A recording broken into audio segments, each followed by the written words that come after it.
YTN 라디오 이동희 뉴스 정면승부 3부 시작하겠습니다. 새해가 시작되자마자 보수 야권이 불을 지핀 통합 이야기 해보죠. 뭉쳐야 승리할 수 있다는 목소리 같습니다만 각자의 정치적 이해를 하나로 묶어내는 과정은 결코 쉽지 않아 보입니다. 당장 새로운 보수당과 자유한국당의 통합은 유승민 의원이 내건 3원칙 앞에서 제동이 걸린 듯하고요. 총선이 100일도 채 남지 않은 상황에서 보수 빅텐트는 세워질 수 있을지, 보수 통합의 한 축인 이현주 미래를 향한 전진 4.0 창당준비위원장 연결해서 이야기 나눠보겠습니다. 의원님 나와 계십니까? 네, 안녕하세요. 예, 안녕하십니까? 네. 자, 미래를 향한 전진 4.0 전진당이라고 줄여서 이야기해도 됩니까? 아, 네네. 예. 자, 전진당 창당 준비 작업 어떻게 지금 진행되고 있습니까? 저희가 이 세대 교체를 통한 시대 교체 필요성이 있다. 이래서 저희가 97세대, 그러니까 40대 중심의 세대 교체형 정당을 추방을 하고 있는데요. 예. 그래서 이번 주에도 이제 40대 또 30대도 인재 영입들을 했고요. 예. 다음 주 수요일 정도면 창당 요건인 시도당 창당은 일단 완료가 될 걸로 보이고. 예. 중앙당 창당은 다음 주말 전후에 이루어지고. 다음 주말 전후에. 네. 그 40대를 주축으로 세대 교체를 해야겠다 이렇게 생각하신 이유가 있을 것 같습니다. 네, 저희가 이제 97세대라고 하는데요. 97 세대요? 97. 97. 90년대 학번 70년대. 야, 97세대. 네, 그러니까 86세대하고 좀 대비되는 그런 명칭인데요. 그럼 저도 97세대네요. 예. 네. 예. 네, 맞습니다. 예. 저희가 이제 뭐 어떻게 보면 X세대 이후라고 볼 수가 있는데, 예. 저희가 굉장히 좀 다른 어떤 그 문화적, 정서적 차이를 갖고 있다고 저는 생각을 합니다. 물론 저희 밑에 밀레니얼 세대는 더 하겠지만, 예. 이제 정치라는 것은 또 뭐 20대가 또 하는 건 한계가 있으니까 이렇게 봤을 때 50대 밑에 40대 이하가 갖고 있는 정서적인 부분, 그러니까 굉장히 자유주의적 성향이 강하거든요. 개인에 대한 어떤 개인을 중시하고요. 예. 그런데 지금 이제 보면 정치권이 좌우 양쪽이 다 공이 국가를 국가주의적이라든지 뭔가 이렇게 이 집단에 의해서 개인을 갖다 올가매고, 그것의 어떤 전체적인 분위기에 막 휩쓸려서 가게 하는 이런 게 굉장히 강하기 때문에, 현재 지금의 어떤 스마트 시대에서는, 많은 한계들을 느끼고, 우리가 타다 사건에서도 우리가 볼 수 있다시피, 예. 너무나 어떤 집단 논리에 의해서 사회가 앞으로 가지 못하는 그런 큰 한계를 갖고 있습니다. 그래서 저희는, 이 97세대를 중심으로 해서 86세대까지 있었던 어떤 집단주의적인 행태들, 그리고 또 어떻게 보면 86세대가 갖고 있는 이 운동권적 기질들, 이런 것들에 예. 대해서 이번에 특히 조국 사태를 보면서 예. 많은 한계와 어떤 환멸을 느꼈고요. 예. 그래서 이제는 대한민국의 시대는 계속 새로운 시대는 사실은 30, 40대들이 들고 일어나면서 시대적 변화를 이루어왔거든요. 예. 그래서 이 세대들이 들고 일어나야 된다, 이런 취지입니다. 네. 386은 그 시대 사명이 다 했고 이제는 정치권에서 떠나야 된다 이렇게 혹시 판단하십니까? 네, 그렇게 생각합니다. 예. 자, 정치가 좀 젊어져야 한다. 이거는 모두가 아마 공감하는 것 같은데요. 그래서 지금 각 정당들이 젊은 세대를 끌어들이려는 노력이 많이 보이고 있습니다. 네. 근데 지금 자유한국당 황교안 대표가 이현주 의원을 콕 집어 이야기하면서 통합을 이야기했단 말이죠. 네. 근데 자유한국당이 젊은 층을 대변한다고 보기는 좀 어렵지 않습니까? 당연히 어렵죠. 그래서 예. 저희가 계속 자유한국당 이대로는 안 되고 변화가 필요하다. 그러면서 우리가 독자 창당을 하겠다. 변화 안 하면 함께 할 수 없다. 이렇게 하면서 저희가 독자기를 지금 가고 있는 것이고요. 예. 그래서 저희는 요구를 몇 가지를 했습니다. 예. 그래서 혁신과 세대 교체, 이거를 약속을 해야 된다. 그리고 두 번째 이게 이제 이 합해졌을 때 이거 우리가 자유한국당이 흡수되는 형태가 아니라 통합해서 신당으로 가야 된다. 그래서 예. 그 신당의 내용이라든지 정책이라든지 또는 이제 대대적인 혁신과 세대 교체를 통해서 사람이라든지 이런 것들을 완전히 바뀌게 하는데 우리가 어떤 역할을 할 수 있을 때 함께 하겠다. 이렇게. 예. 말씀을 예. 근데 어쨌든 자유한국당 입장으로서는 유승민계와의 통합이 가장 그래도 염두에 두고 있을 부분일 텐데 통합 3원칙 유승민 의원이 주장하는 그것조차 지금 자유한국당에서 받아야 된다 못 받아야 된다 내분이 있거든요. 그렇게 봤을 때는 이 범보수를 아우르는 모든 통합이 보수 빅텐트가 과연 가능할 것인가 이런 회의적으로 보는 분들도 있는 것 같아요. 네, 저희는 사실은 물론 이제 새로운 뭐 보수당인가요? 거기가 뭐 중요하다고 생각할 수도 있겠지만 사실 그렇게 되면 그냥 도로 새누리당에 불과합니다. 근데 국민들이 바라는 것은 그냥 묻지마 통합 또는 도로 새누리당 통합이 아니고 이 통합을 통해서 뭔가 새로운 보수 세력이 형성되기를 바라는 게 훨씬 더 저는 크다고 생각하거든요. 그래서 너무 이 어떤 이 새로운 보수당하고의 통합에 너무 이렇게 질질 끌려다니면서 뭔가 이런 계속 지루한 공방을 반복하는 것은 국민들한테도 예의가 아니라고 생각을 하고요. 이 3원칙과 관련해서는 뭐 탄핵의 강을 건넌다, 뭐 그리고 무슨 개혁 보수 어쩌고저쩌고 하는 얘기가 제가 봤을 때 새 집을 짓는다는 저하고 같은 의견인 것 같고요. 개혁 보수는 사실은 누가 누구한테 개혁 보수를 요구할 수 있는 상황이 저는 아니고 각자 스스로 개혁을 해야 되는 것이지 마치 누구는 개혁 보수고 누구는 아니고 이런 식의 논법은 조금 이 조건으로 걸기에는 적합하지 않다. 그래서 3원 측에서 가장 핵심적인 것은 탄핵 문제 같아요. 그렇죠. 그런데 이제 탄핵 문제 저는 이렇게 생각합니다. 어떻게 보면 저희 전진당은 사실은 탄핵하고 좀 무관한 사람들이 많이 모여 있다고 볼 수가 있는데 우리가 정리한 내용은 탄핵 찬반을 떠나서 이 사건 자체가 국민들한테 매우 상처를 준 사건입니다. 그런데 이거를 찬반을 가지고 서로 막 탓을 하고 굉장히 볼성이 사납고 그렇다고 해가지고 나는 책임이 없다고 네가 얘기를 해달라라는 얘기도 옳지 않다. 그래서 모두가 정말 국민들한테 우리가 이렇게 상처를 주고 좀 이런 별로 이렇게 좋지 못한 결과들을 계속 초래하고 결과적으로 정권을 뺏긴 것에 대해서 사죄하는 어떤 성찰하는 태도가 양쪽이 다 있어야지 지금 이런 태도는 굉장히 못마땅하다고 저는 생각합니다. 만일 보수 빅텐트 통합이 불가능하면 선거 연대는 가능하겠습니까? 뭐 사실은 선거 연대라도 하지 않으면 굉장히 힘든 상황이다라고 저는 보고요. 그렇겠죠. 다만 이제 아시다시피 실질적으로 통합을 했을 때는 교통 정리가 쉽게 되는데 연대라는 것은 연대를 몇 번씩 해본 당사자들끼리는 괜찮은데 사실 이렇게 보수 쪽은 연대 익숙하지 않거든요.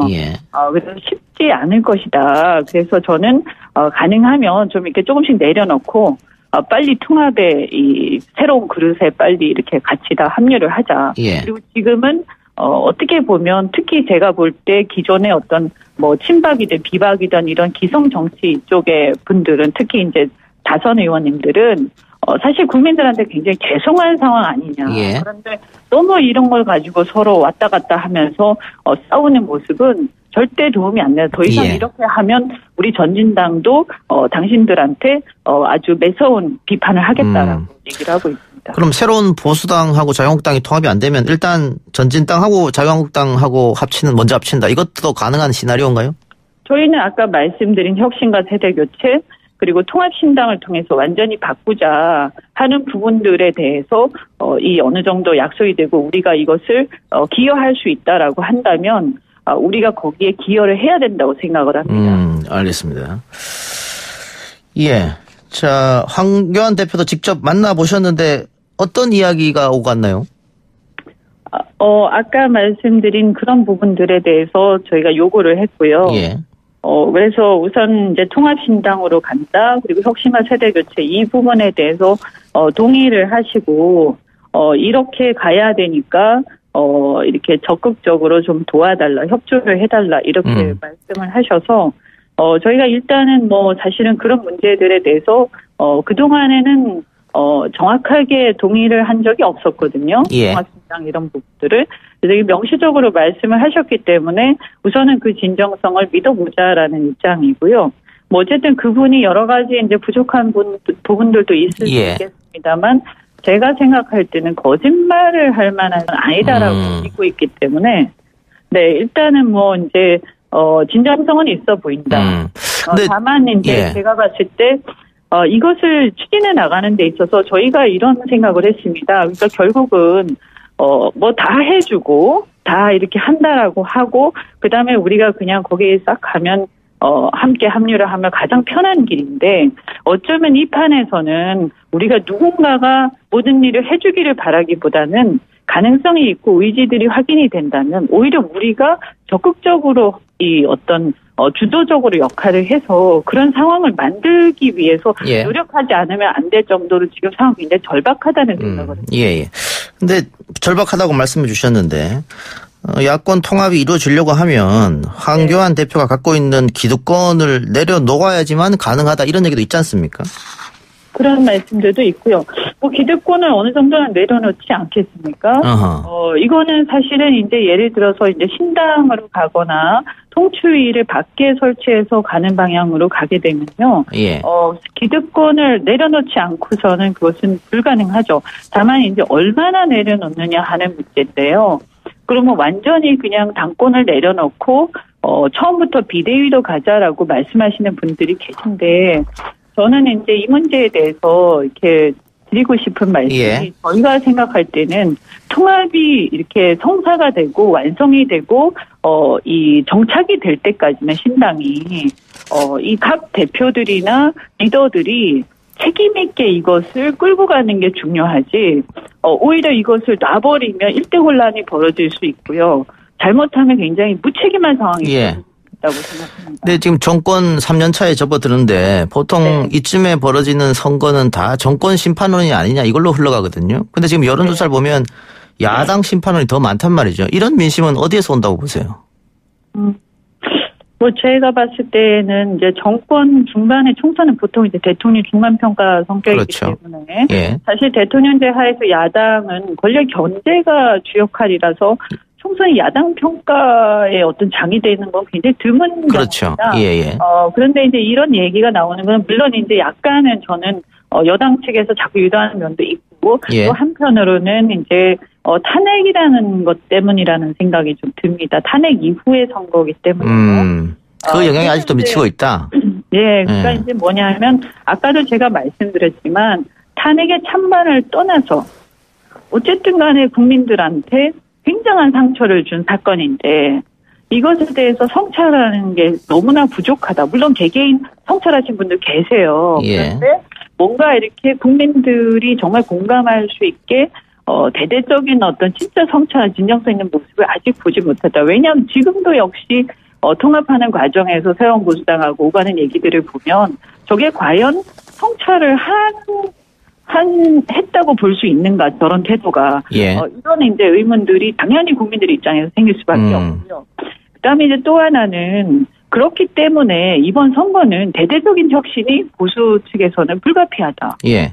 그렇지 않으면 야당 심판론으로 갈 수밖에 없다. 그러니까 국민들이 야당 심판론을 얘기를 하는 것은 지금의 현재 자유한국당이라든가 이런 야당의 행태들, 특히 이제 또 자유한국당뿐만 아니라 바른미래당 이런 이중대적인 또 행태를 일삼고 있는 이 야당의 행태에 대해서 국민들이 분노하는 것이지 사실은 보수적 가치나 어떤 자유라든가 이런 것에 대해서 분노하는 건 아니거든요.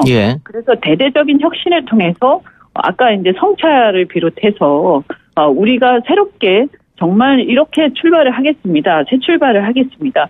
라고 할 때 그때는 이제 또 다른 국면이 벌어질 수 있다고 생각을 합니다. 그래서 그냥 선거를 적당히 이렇게 현상 유지적으로 치러가지고는 이기기 힘든 선거가 될 것이다 이렇게 봅니다. 근데 혁신 말씀하셨는데 선거가 지금 100일도 안 남았단 말이죠. 가능하겠습니까? 저는 뭐 사실은 선거라는 게 원래 이제 이 한 2달이 굉장히 중요하거든요.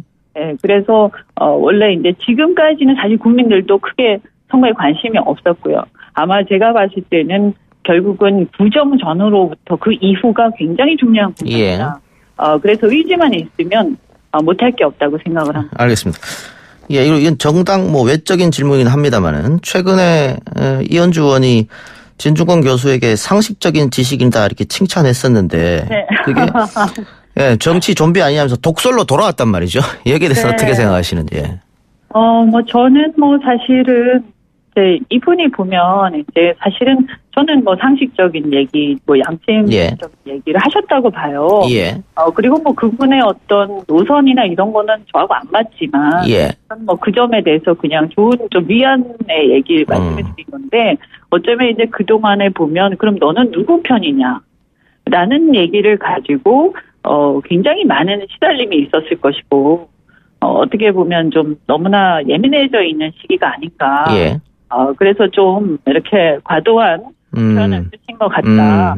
어쨌든 조금 저는 이렇게 우리가 서로 노선이 다르고 생각이 다르지만 예. 그러나 저는 이렇게 옳은 얘기를 바른 얘기를 할 수 있는 분위기가 필요하다고 생각하고요. 예. 더 나아가서 저는 우리나라에 제대로 된 노선의 정당이 과연 있기나 있나. 예.